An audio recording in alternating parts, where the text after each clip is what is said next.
Chers amis, c'est avec joie que je reconnecte avec vous dans le cadre de ces conférences sur le thème « Jésus au cœur des événements des derniers jours ». C'est rassurant de savoir que nous ne sommes pas seuls face aux challenges de la vie, mais Jésus nous accompagne dans les pires situations que nous tend l'ennemi de nos âmes, qui multiplie des procédés habiles, trompeurs et déloyaux, se servant de ces objectifs-là pour réaliser notre perte, nous faire chuter. Comment vivre au milieu des pièges? Tel est le titre de la conférence de ce jour. Comment vivre au milieu des pièges? Lorsque nous parlons de pièges, nous nous référons au dictionnaire. Et le dictionnaire nous définit 4 façons pour parler ou expliquer le mot piège. Premièrement, il parle d'un engin servant pour attirer ou prendre des animaux. Deuxièmement, il est question d'une embûche insidieusement dressée pour que quelqu'un s'y laisse prendre, et par exemple un traquemar, un guet-apens, et souvent on dit tomber dans un piège. Troisième définition de piège, une difficulté, un problème volontairement dissimulé pour provoquer une erreur en cas d'inattention ou d'ignorance. Et quatrièmement, une situation en général contradictoire ou contraignante qui fait qu'on ne peut s'en échapper. Et souvent les gens disent « le piège se renferme autour de nous ». Nous passerons en revue certains des pièges utilisés par le diable pour obtenir ou réaliser ce qu'il désire, savoir nous faire chuter et nous perdre. Parmi ces artifices, il y a le déguisement chrétien. Mes amis, nous approchons de la fin de l'histoire de cette terre. Et Satan travaille plus que jamais. Il s'efforce de diriger le monde chrétien. Avec une intensité impressionnante, il opère des merveilles pour égarer les gens. La Bible présente Satan comme quelqu'un qui s'oppose à nous. Ce n'est pas un ami, c'est un ennemi. Le texte de 1 Pierre 5, verset 8 nous déclare « Votre adversaire, le diable, rôde comme un lion rugissant, cherchant qui il dévorera. Son ambition est d'enrôler le monde entier dans sa confédération. Cachant ses monstruosités sous le vêtement du christianisme, il se présente sous l'aspect d'un chrétien et il se donne pour le Christ lui-même.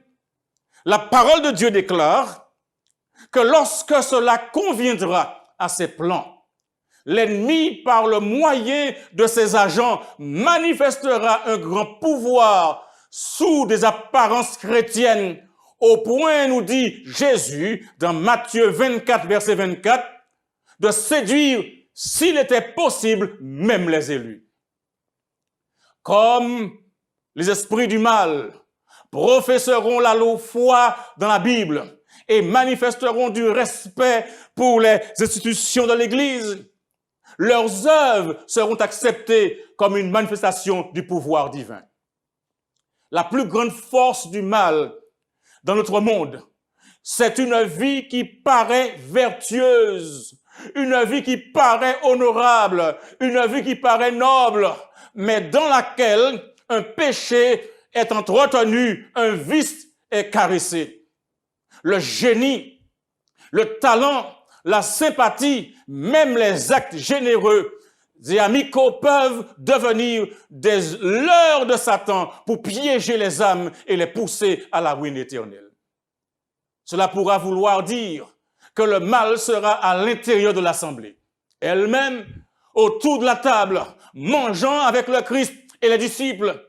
Frères et sœurs, mais l'un de vous me livrera, dit Jésus. Dans Matthieu 26, versets 21 et 23, il déclare, il y a un traître.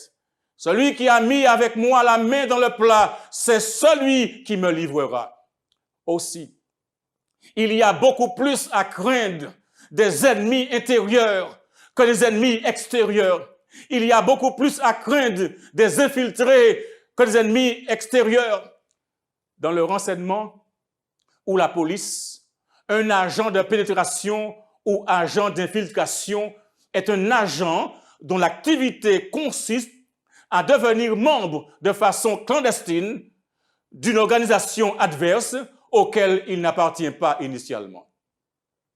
Quand on interroge le Christ sur la provenance de cet ivraie, il dit dans Matthieu 13, verset 28, « C'est un ennemi qui a fait cela. » Les causes de faiblesse et les entraves au succès sont plus redoutables lorsqu'elles viennent de l'Église elle-même que lorsqu'elles viennent du monde. En d'autres termes, ce sont bien souvent ceux qui se sont fait les avocats de la vérité qui ont été le plus grand obstacle à sa progression. Lorsqu'on se laisse aller à l'incrédulité, lorsqu'on exprime des doutes, lorsqu'on chérit les œuvres des ténèbres, on encourage la présence des anges du mal et on ouvre la voie à l'accomplissement des plans de Satan. Écoutez bien ce qui est dit ici. La question est posée: comment vivre au sein des pièges? Pierre nous dit dans sa première épître, chapitre 5, verset 8, « Soyez sobres, veillez. » Oui, soyez sobres, veillez. Votre adversaire, le diable, rôde comme un lion rugissant, cherchant qui il dévorera. Voyons un autre piège auquel nous devrions faire attention, utilisé par le diable pour tromper, nous faire chuter et nous perdre. Attention au faux réveil. Dieu a des enfants honnêtes parmi les croyants de chez nous et les églises déchues. Jésus l'a lui-même déclaré dans Jean 10, verset 16, « J'ai encore d'autres brebis qui ne sont pas de cette bergerie. Celles-là, il faut que je les amène. Elles entendront ma voix et il y aura un seul troupeau, un seul berger. » Le psalmiste, au psaume 50, verset 3 à 5, déclare, « Il vient notre Dieu. Il ne reste pas en silence. Il crie vers les cieux en haut et vers la terre pour juger son peuple. Rassemblez-moi, mes fidèles, qui ont fait alliance avec moi par le sacrifice. » Avant que les plaies ne soient déversées, des pasteurs et des membres d'église seront appelés à sortir de ces églises et recevront la vérité avec joie. Amen. Et ça, Satan le sait. Aussi, avant que ne retentisse le grand cri du troisième ange d'Apocalypse 14, versets 9 à 11, où il est invité à ne pas recevoir la marque de la bête, ni sur sa main, ni sur son front, il y a ici une chose que nous devons comprendre. Avant que ne retentisse le grand cri du troisième ange, le diable provoque un enthousiasme dans ses corps religieux, afin que ceux qui ont rejeté la vérité puissent penser que Dieu est avec eux. Oui, amis téléspectateurs, avant que Dieu ne visite la terre pour les jugements de la fin, il se produira parmi le peuple de Dieu un réveil de la piété primitive tel qu'on n'en a jamais vu de semblable depuis les temps apostoliques. Mesdames et messieurs, l'ennemi des âmes voudra entraver ce travail. Et avant le moment où un tel mouvement se manifestera, il s'acharnera à l'empêcher en suscitant une contrefaçon de ce réveil. Dans les églises qu'il saura placer sous l'influence de son pouvoir de séduction, il donnera l'illusion que la bénédiction spéciale de Dieu est répandue. Un grand réveil religieux que l'on considérera authentique se manifestera. Quel sera le résultat de ce faux réveil? Quel sera le résultat de cette contrefaçon de réveil authentique? Alors, il se produira un grand enthousiasme, purement émotionnel, un mélange de vérité et d'erreur, particulièrement pernicieux. Mais personne ne devra être nécessairement trompé. C'est pourquoi, à la question qui est posée, comment vivre au sein des pièges? Alors je dis, à la lumière de la parole de Dieu. Oui, prenez le temps d'étudier la parole de Dieu. À la lumière de la parole de Dieu, il n'est pas difficile de discerner de quelle nature sont ces mouvements. Partout où les gens négligent le témoignage de la Bible, se détournant de ces vérités claires qui mettent les âmes à l'épreuve, en exigeant l'oubli de soi et le renoncement au monde, nous pouvons être certains que la bénédiction de Dieu n'est pas accordée. Isaïe 29, verset 13 déclare que le Seigneur dit, quand ce peuple s'approche de moi, il m'honore de la bouche et des lèvres, mais son cœur est éloigné de moi. Et la crainte qu'il a de moi n'est qu'un précepte de tradition humaine. Il y a un autre piège auquel nous devrions faire attention, utilisé par le diable pour nous tromper, nous faire chuter et nous perdre. C'est celui de la musique qui deviendra un piège dans les derniers jours. Mesdames et messieurs, juste avant la fin du temps d'épreuve, on se livrera à toutes sortes de manifestations étranges. On poussera des cris, on frappera sur des tambours, on jouera de la musique et on dansera. Le sens des choses raisonnables sera tellement oblitéré que l'on deviendra incapable d'y avoir recours pour prendre des décisions sages. Un charivari de bruit secoue les sens et pervertit ce qui conduit sagement aurait pu être une bénédiction. La puissance des agents sataniques animant le vacarme et le tohu-bohu carnavalesque est considérée comme une manifestation de l'œuvre du Saint-Esprit. Ces choses qui se sont produites dans le passé, écoutez bien cela, ces choses qui se sont produites dans le passé se reproduiront dans l'avenir. Satan fera de la musique un piège par la façon dont elle sera conduite. Mesdames et messieurs, c'est sérieux, très sérieux. Un seul exemple pour montrer comment les pièges de Satan sont subtils et peuvent faire chavirer même un sacrificateur. Dans le livre de l'Exode, chapitre 32, Moïse est sur la montagne du Sinaï pour recevoir les tables de la loi, les 10 commandements. Le peuple s'impatiente parce que Moïse tarde à descendre de la montagne. S'assemble autour d'Aaron et lui dit, allons, fais-nous un Dieu qui marche devant nous, car ce Moïse, cet homme qui nous a fait sortir du pays d'Égypte, nous ne savons pas ce qu'il est devenu. Et en un rien de temps, Aaron fabrique un veau en fonte avec les anneaux d'or qui étaient aux oreilles de leurs femmes, aux oreilles de leurs fils, aux oreilles de leurs filles. Et il dit, Israël, voici ton Dieu qui t'a fait sortir du pays d'Égypte. Lorsque Aaron vit cela, il bâtit un autel devant lui et il s'écria devant le peuple, demain il y aura une fête en l'honneur de l'Éternel. Comment peut-on faire une fête en l'Éternel lorsqu'on a devant soi un veau en fonte? Le lendemain, ils se levèrent de bon matin et ils offrirent des holocaustes et des sacrifices d'action de grâce. Le peuple s'assit pour manger, pour boire, puis ils se levèrent pour se divertir. L'Éternel dit à Moïse, va, descends, car ton peuple que tu as fait sortir du pays d'Égypte s'est corrompu. Au verset 17 d'Exode 32, Josué entendit la voix du peuple qui poussait des cris et il dit à Moïse, il y a un cri de guerre dans le camp. Moïse répondit, ce n'est ni un cri de vainqueur, ni un cri de vaincu. Ce que j'entends, c'est la voix de gens qui chantent. Et comme il s'approchait du camp, il vit le veau et les danses. La colère de Moïse s'enflamma. Il jeta de ses mains les tables et les brisa au pied de la montagne. Moïse dit à Aaron, que t'a fait ce peuple pour que tu l'aies laissé commettre un si grand péché? Amis téléspectateurs, ne laissez aucune place à des manifestations déréglées, qui en fait éloignent le cœur de l'influence profonde et intime du Saint-Esprit. L'œuvre de Dieu se caractérise toujours par le calme et la dignité.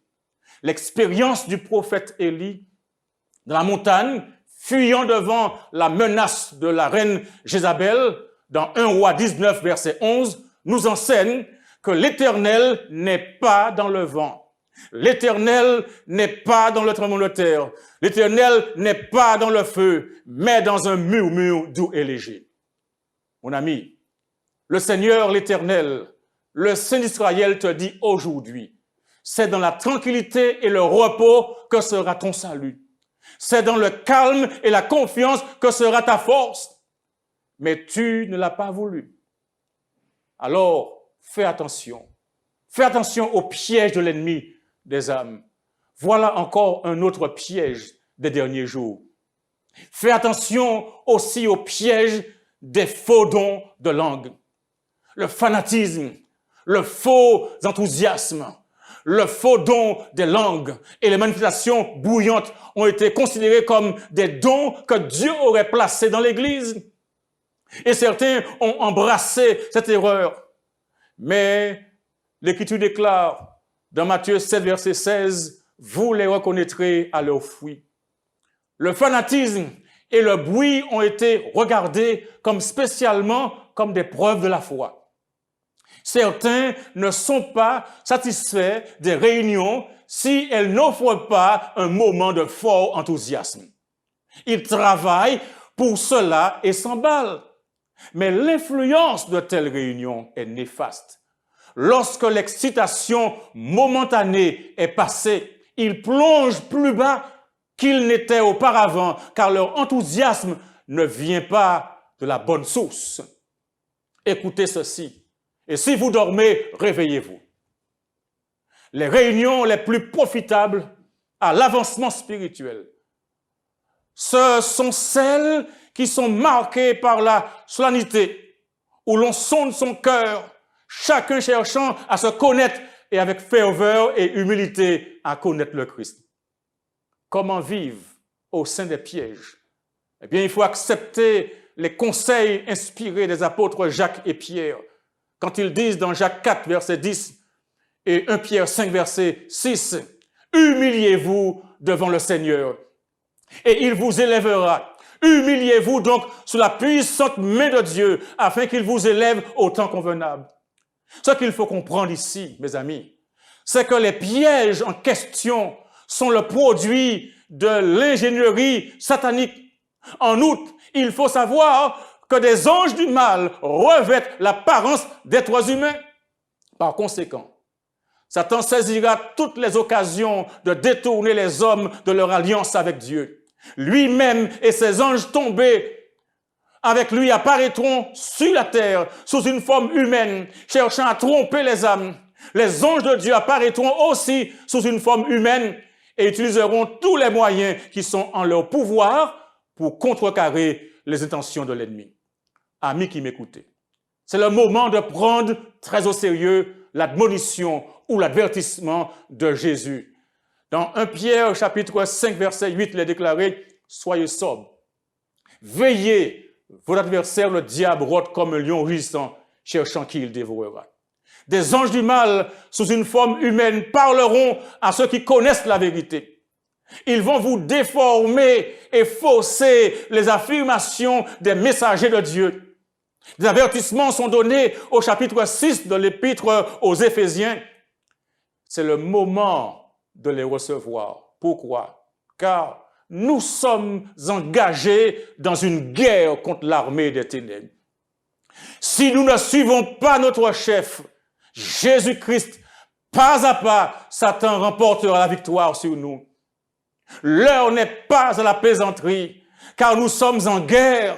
Éphésiens 6, verset 12 déclare « Nous n'avons pas à lutter contre la chair et le sang, mais contre les dominations, contre les autorités, contre les princes de ce monde de ténèbres, contre les esprits méchants dans les lieux célestes. » Des anges du mal, sous l'influence de croyants, travailleront dans nos rangs et susciteront un puissant esprit d'incrédulité, que cela même ne vous décourage pas.